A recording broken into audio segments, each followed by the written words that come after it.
Hello everyone, welcome back to my channel Sumi's kitchen recipe. আশা করি যে যেখানে আছেন ভালো আছেন, আমরা ভালো আছি আলহামদুলিল্লাহ। দুপুরে আয়োজনে ছিল লতি দিয়ে চিংড়ি মাছ, ছোটো চিংড়ি দিয়ে লতি, একদম পুরা পুরা রান্না। এই দেখুন, ধনিয়া পাতা দিয়ে শেষ মুহূর্তে উঠিয়ে নিব। এই ছিল লতি, আর ছিল হচ্ছে লাউ দিয়ে, লাউ আর হচ্ছে টাকি মাছ, লাউ আর টাকি মাছ দিয়ে রান্না করেছি, আর লতি রান্না করেছি। দুপুরে আয়োজনে এই ছিল আজকের মতো, আর কিছু করব না। এবার এ পর্যন্তই। দেখুন লাউ,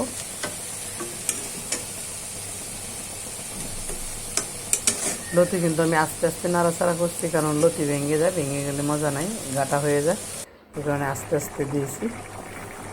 লাউ লাউ রান্না শেষ হয়ে গেছে, একদম ধনিয়া পাতা কাঁচামরিচ দিয়ে উঠিয়ে নিব। একদম শেষ মুহূর্তের প্রস্তুতি হয়ে গেছে আমার লাউ টাকি মাছ দিয়ে। ভিডিওটি ভালো লাগলে লাইক কমেন্ট শেয়ার করবেন, পাশে থাকা বেল আইকনটি প্রেস করে দিবেন। আমার ইউটিউব চ্যানেল সুমিস কিচেনে ঘুরে আসবেন। ইনস্টাগ্রামে একটি অ্যাকাউন্ট আছে, ওখানে ঘুরে আসবেন। আজকের মতো এখানেই শেষ।